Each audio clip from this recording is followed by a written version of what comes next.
देखिए, संभल हिंसा पर आज हम बड़ा खुलासा आपके सामने करने जा रहे हैं, बड़ा अपडेट आपको देने जा रहे हैं। एफआईआर की कॉपी हम आपको दिखाएंगे जिससे एक बड़ा खुलासा हुआ है। समाजवादी पार्टी के सांसद ने जुमे के दिन भड़काया था, यह एफआईआर में लिखा गया है। समाजवादी पार्टी के विधायक का बेटा भी भड़काने में शामिल था, यह भी एफआईआर में मेंशन है। दंगाई ने पुलिस के हथियार लूटे थे।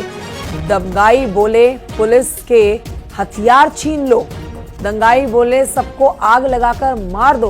दंगाई बोले मस्जिद में सर्वे नहीं होने देंगे। ये देखिए, आपके सामने एफआईआर की कॉपी है जिसमें आप उन दो मुख्य आरोपियों के नाम देख सकते हैं जिनके ऊपर गंभीर आरोप लग रहे हैं कि जिनकी वजह से दंगे भड़के हैं। दंगाई बोले मस्जिद में सर्वे नहीं होने दिया जाएगा। 29 टीयर स्मोक सेल लूट लिए। 12 बोर की 15 पिस्टल कारतूस लूट लिए गए। नखासा चौराहे पर सीसीटीवी कैमरे तोड़े गए। एसआई की पिस्टल छीनने की कोशिश की गई। एसआई की 10 कारतूस से भरी मैगजीन लूट ली गई। सोहेल इकबाल ने लोगों को उकसाया है। तो देखिए, ये वो एफआईआर है जिसके अंदर ये खुलासा कर दिया गया है कि ये सोची समझी साजिश के तहत और विधायक संभल के और सांसद संभल के, इन दोनों ने ही यहाँ के लोगों को भड़काया है। ये मुख्य आरोपी बनाए गए हैं। लोगों ने ना सिर्फ नीचे से बल्कि छत से भी पुलिस के ऊपर पत्थर मारे हैं, आगजनी की है, 4 लोगों की जान गई है। कॉपी देख रहे हैं आप एफआईआर की। संभल हिंसा पर बड़ा खुलासा आपके सामने हम कर रहे हैं।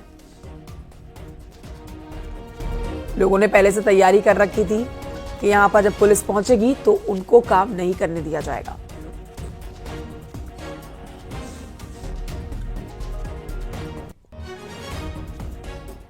और वहीं आपको बताएंगे संभल बवाल से जुड़ा हुआ एक और बड़ा अपडेट जिसमें मंत्री नितिन अग्रवाल का आरोप है कि घटना पहले से ही सुनियोजित थी। इसमें आगजनी और हिंसा वर्चस्व की राजनीति का ही नतीजा है। मंत्री ने सोशल मीडिया प्लेटफॉर्म एक्स पर पोस्ट किया है और क्या कुछ वो कह रहे हैं विस्तार से जानिए। उनका कहना है कि तुर्क पठान विवाद ने न केवल शांति को भंग किया है बल्कि आम लोगों की सुरक्षा पर भी सवाल खड़े कर दिए हैं। और जो खुलासा हुआ है उसमें यह कहा जा रहा है कि ये हिंसा पूरी तरीके से सुनियोजित थी। ये आपसी वर्चस्व की लड़ाई तुर्क और पठान के बीच में थी। देखिए, ये फैक्ट्स अब सबके सामने आ गए हैं। संभल की जो घटना हुई इसमें कोई दो राय नहीं है कि वहाँ पे 2 पक्ष समाजवादी पार्टी के, एक विधायक का पक्ष है, एक सांसद का पक्ष है। और इन दोनों पक्षों के बीच में हमेशा वर्चस्व की लड़ाई चलती रही है। कौन ज़्यादा मजबूत रहेगा, कौन किसके समर्थक ज़्यादा मजबूत रहेंगे, इसकी लड़ाई हमेशा रही है। और ये जो संभल में दंगा हुआ है, जिन लोगों ने दंगा किया उसमें दोनों पक्षों के समर्थक शामिल थे, मौजूद थे। और अपनी वर्चस्व की लड़ाई के कारण उन्होंने संभल में दंगा कराने का प्रयास किया। वहाँ पे गोलीबारी हुई, वहाँ पे उनके एक समर्थक ने गोलियाँ चलाई, दूसरे समर्थक को गोली लगी, पत्थरबाजी की गई। तो ये बिल्कुल भी बर्दाश्त नहीं किया जाएगा। अखिलेश यादव ने मुलाकात की है लोकसभा अध्यक्ष से और अखिलेश यादव का बयान भी आया कि बर्क जो वहाँ पर मौजूद नहीं थे, वो बाहर थे, उसके बाद भी एफआईआर में उनका नाम डाला गया है। देखिए, ये ज़रूरी नहीं है कि कोई मौके पे ही मौजूद हो। ये तो बात स्पष्ट है कि उनके कहने पे, उनके भड़काने पे उनके समर्थकों ने वहाँ पे माहौल को ख़राब किया है। और ये आज की घटना नहीं है। आपने उनके परिवार के इतिहास को देखा होगा। बर्क के उनके दादा भी जब सांसद थे तो किस तरीके की बयानबाजी उनके यहाँ से आती थी, कैसे वो तालिबानियों को स्वतंत्रता संग्राम सेनानी के नाम से बोलते थे। तो लगातार उनके परिवार का ये इतिहास रहा है कि उन्होंने हमेशा माहौल को ख़राब करने की कोशिश करी है और वर्चस्व की लड़ाई में अपने आप को मजबूत साबित करने का प्रयास किया है। ये हमारे साथ में मंत्री नितिन अग्रवाल जी थे। इनका सीधे तौर पर कहना है कि जो संभल की घटना हुई है उसमें समाजवादी पार्टी के ही आपसी वर्चस्व की विधायक और सांसद का झगड़े में ये पूरा घटनाक्रम हुआ है। कैमरामैन मनोज शाही के साथ संकेत मिश्रा, न्यूज़ 18 लखनऊ। संभल हिंसा पर समाजवादी पार्टी के अध्यक्ष अखिलेश यादव का बयान आया सामने। अखिलेश ने वहां पर मारे गए लोगों को मुआवजा देने की मांग की है और कहा है कि अभी सपा डेलीगेशन वहां के लोगों से मिलने जाएगा और कुछ समय के बाद मैं भी वहां जाऊंगा। अखिलेश यादव ने अधिकारियों को हिंसा का जिम्मेदार बताया है और उन पर कार्रवाई की वो मांग कर रहे हैं। और लोगों से मिलने के लिए, वहां के लोगों के सामने जो तकलीफ परेशानी है उनसे मिलने हमारा डेलीगेशन जाएगा। सरकार का कहना अभी डेलीगेशन जाएगा और बाद में मैं भी जाऊंगा। जी सरकार का कहना है कि सरकार और जो मरने वाले लोग हैं, हम सरकार से भी बोलते हैं कि मदद करें उनकी, और अगर सरकार नहीं मदद करती है तो समाजवादी पार्टी ने मदद करने का भी फैसला लिया उन परिवार के लोगों का। अखिलेश जी, सरकार का कहना है कि किसी भी सरकारी गोली से किसी की मौत नहीं हुई है, क्या कहेंगे? आप कैसे सरकार की बात मान सकते हैं पुलिस के लोगों की? क्या पुलिस की भाषा हमने नहीं सुनी? क्या कोई इस तरह की गाली गलौज दे सकता है? ऐसे अधिकारियों के खिलाफ कार्रवाई करनी चाहिए, और अगर सच्चे संविधान पे चलने वाले लोग हैं तो ऐसे अधिकारी जो गाली दे रहे थे उनको टर्मिनेट कर देना चाहिए। जो लोग सीधी गोली चला रहे थे बोर्ड न डालने पे, उनके खिलाफ क्या कार्रवाई की सरकार ने? कांग्रेस नेता इमरान मसूद ने संभल की घटना को लेकर पुलिस और प्रशासन पर आरोप लगाया। इमरान मसूद ने कहा है कि राहुल गांधी संभल जाएंगे। निर्णय लिया है कांग्रेस पार्टी ने, जो पूरा मामला राहुल जी के नेतृत्व हम लोग जाएंगे। ये जो लगातार लॉ एंड ऑर्डर की सिचुएशन यूपी में, आप यूपी से बिलोंग करते हैं, उस पर क्या कहना चाहेंगे? देखिए, उत्तर प्रदेश के अंदर सीधे पुलिस के द्वारा ये काम हो रहा है। बहराइच में भी यही काम हुआ है, यहाँ भी यही है। सरकार का ये कहना है कि जब भी कुछ घटना होती है आप पॉलिटिकल, अरे सरकार की, आप एक बात तो बताइए, सीधे आप गोली मार रहे हो, आप कह रहे हो कि कुछ नहीं हो रहा, सीधे गोली, 5 लोग मर गए। कब जाएंगे राहुल गांधी? कल या परसों इंशाल्लाह। संभल बवाल पर बोले मंत्री दयाशंकर सिंह भी। समाजवादी पार्टी के डेलीगेशन और राहुल गांधी के जाने पर उन्होंने कहा है कि ये लोग संभल का माहौल खराब करना चाहते हैं। समाजवादी पार्टी के नेताओं ने ये उपद्रव बढ़ाया है, मचाया है, कराया है, और अखिलेश को सांसद पर एफआईआर पर आपत्ति है।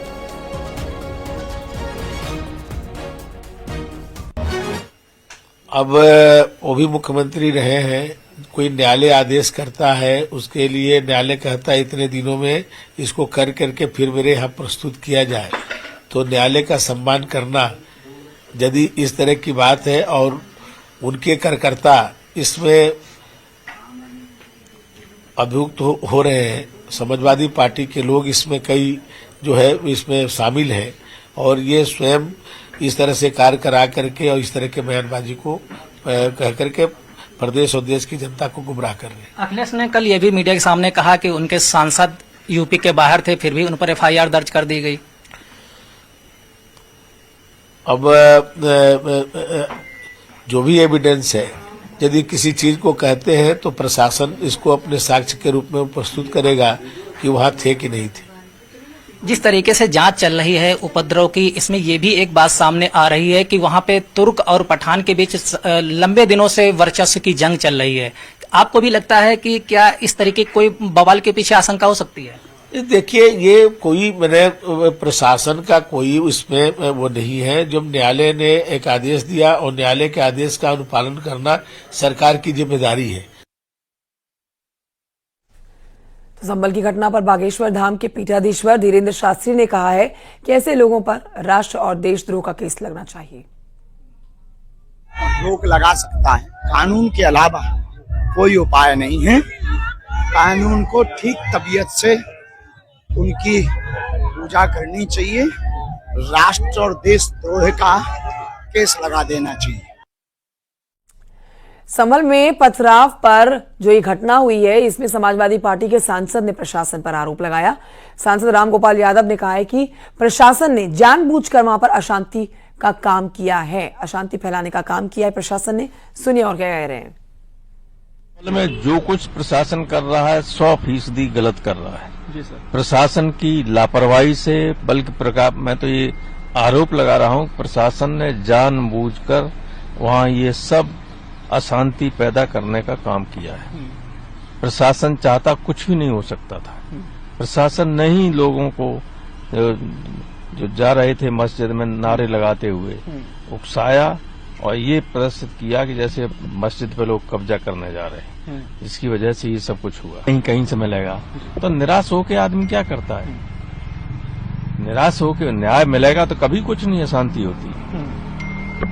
हमेशा शांति न्याय के रास्ते से ही मिलती है, और न्याय जब नहीं मिलता है, निराश हो जाता है आदमी, कहीं से न्याय नहीं मिलता है, तो कुछ न कुछ तो लोग करते ही। फिर खिलाफ कोई एफआईआर नहीं, कोई चीज नहीं, जबरदस्ती लोगों को आतंकित किया जा रहा है। संभल बवाल में नकाब पोशों ने तांडव मचाया था। पथराव करने वाले नकाबपोश बदमाश अब पुलिस के टारगेट पर हैं।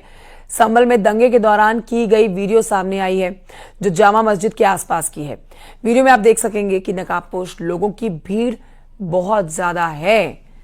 यहां पर नकाबपोश लोगों की भीड़ बवाल काट रही है। लोगों के हाथों में पत्थर है। रास्ते में एक सफेद रंग की गाड़ी खड़ी थी जिसे कुछ लोगों ने तोड़ने की कोशिश की। गाड़ी पर पत्थर बरसाए। मस्जिद पर मौजूद लोग जो वीडियो बना रहे थे, अराजक तत्वों ने उनकी ओर भी पत्थर फेंके।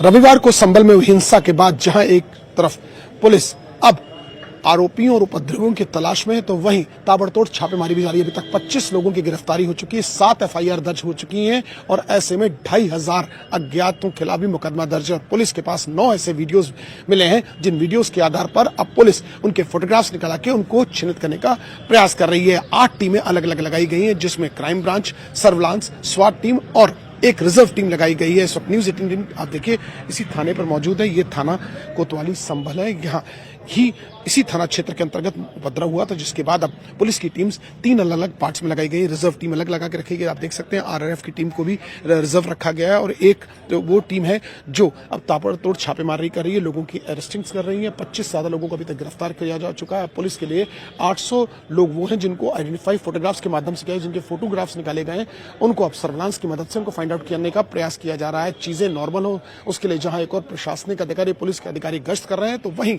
अब उपद्रवियों की तलाश में भी छापेमारी चल रही है। ऐसा माना जा रहा है कि अगले 48 घंटे में कई ऐसे उपद्रवी हैं जो सलाखों के पीछे होंगे। विजिलेंस रवि गुप्ता के साथ अमित गंजू, न्यूज 18 संभल। उधर संभल हिंसा पर समाजवादी पार्टी की सांसद डिंपल यादव का बयान आया है सामने और डिंपल यादव ने संभल हिंसा का जिम्मेदार प्रशासन को ठहराया है और सरकार पर बड़ा हमला बोला है। एक्शन मोड में है लेकिन पुलिस जो सही में जिम्मेदार है, क्योंकि प्रशासन खुद ही जिम्मेदार है इस पूरी घटना का।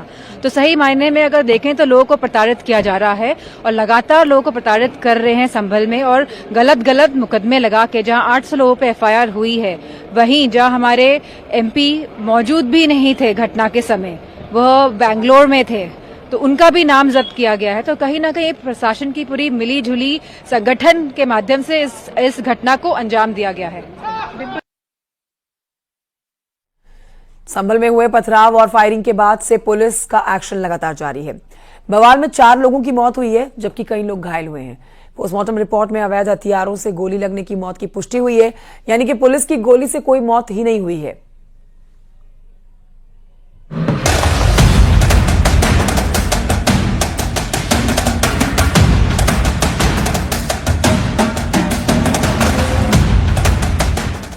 संभल में बवाल के बाद यूपी का सियासी माहौल पूरी तरह गर्मा गया है।